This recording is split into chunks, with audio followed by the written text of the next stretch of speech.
Taurus, welcome to Pandora Astrology's monthly horoscope for February of 2021.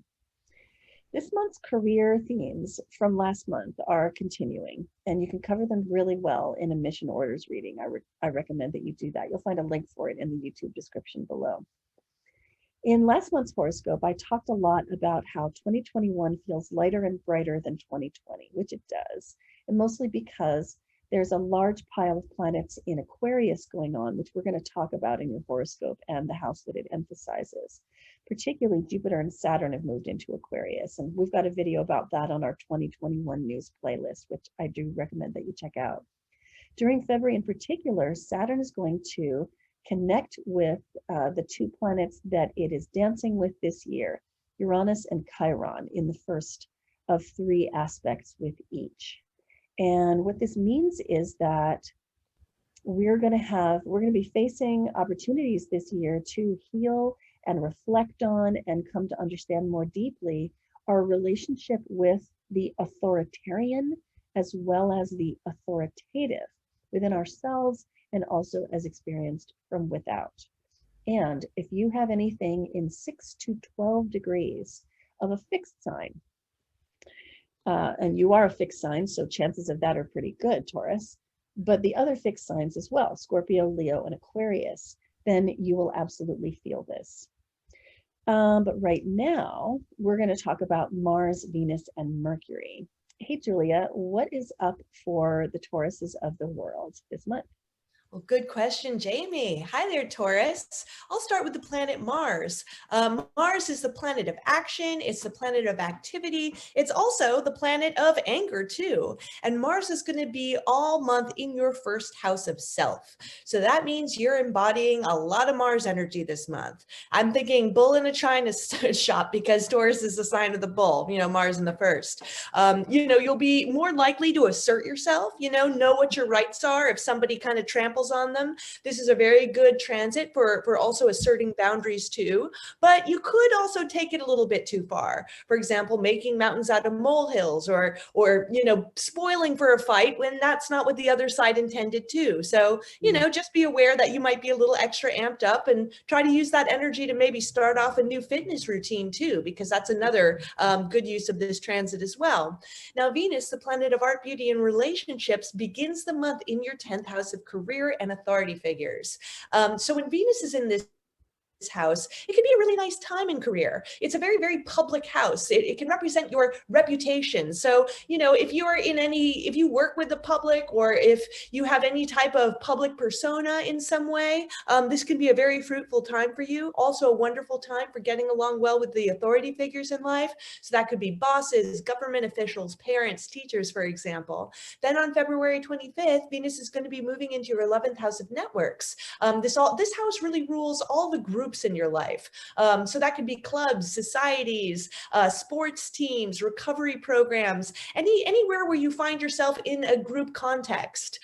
So with Venus here, you're going to really find a lot of pleasure, a lot of harmony in reaching out to the groups in your life, a lot of joy, maybe spending time with your social circles. And if you have a partner, then you're going to be enjoying your relationship by bringing them into a group context as well. Maybe hanging out with all your friends and your boyfriend, girlfriend, or spouse, tagging along with you.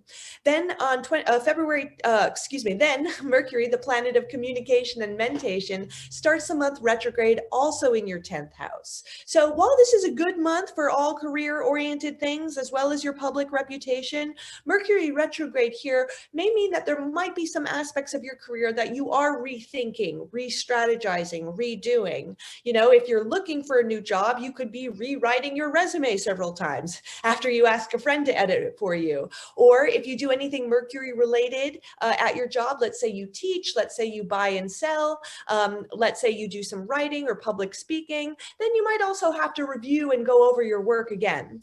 Now, on February 8th, we're going to have Epiphany Day, and that's when Mercury is exactly conjoined the sun, to the very minute. So this is a good day to expect some mental clarity to help you resolve some of the Mercury retrograde issues that I just mentioned.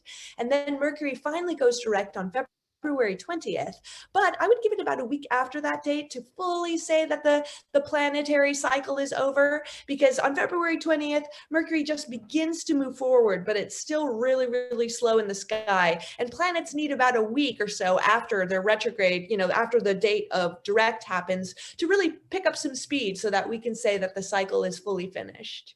Yeah, indeed. I really like what you said, Julia, about rewriting the resume. And I think when Mercury is retrograde, it can feel so frustrating to have to go back over something that you thought was already done. But if you go with the flow of it, the results can actually be fantastic.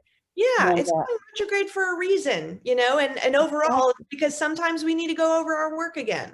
yes. And there's a new moon in Aquarius here in this 10th house on February 11th that really has this theme of new beginnings to it.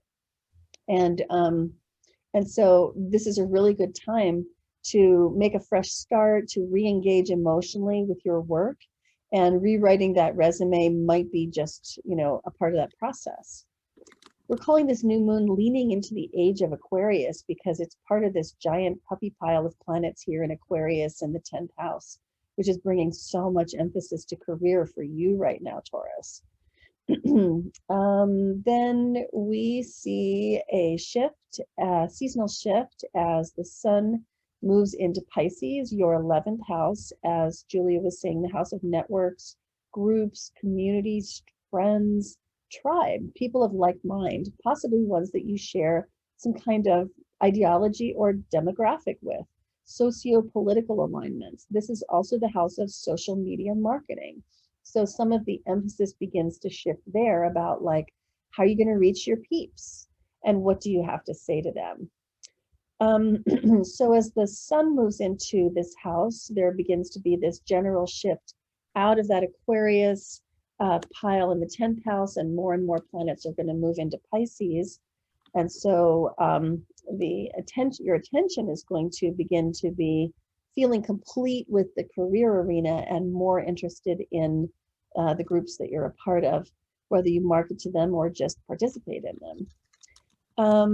So then a little bit later in the month, as things go on, see the moon is coming around, it's going to oppose that sun in a full moon, which is officially on the 27th, although this is a little bit better view of it. That moon occupies your 5th house, which is the house of creation, recreation, and procreation. And the moon, speaks to us of self-care. What are the things that you can do to nurture and nourish yourself to bring some balance to your 11th house activities? Going out, being with friends is great, but sometimes you need to do some stuff for yourself as well to balance that. So this 5th house moon says, get out those creative projects, have some fun, do some stuff that's really fun for you and doesn't involve being a team player. Balance is good. So we've been saying for a couple of months now that this spring, this late winter and early spring is the best time all year to begin new projects. The summer is a dreadful time. Don't do it in August or October. But the spring is really, really good. And very late February is a part of that. And March is too. And the reason is that all of the outer planets are direct at once. Here's Pluto, it's direct. Saturn is direct.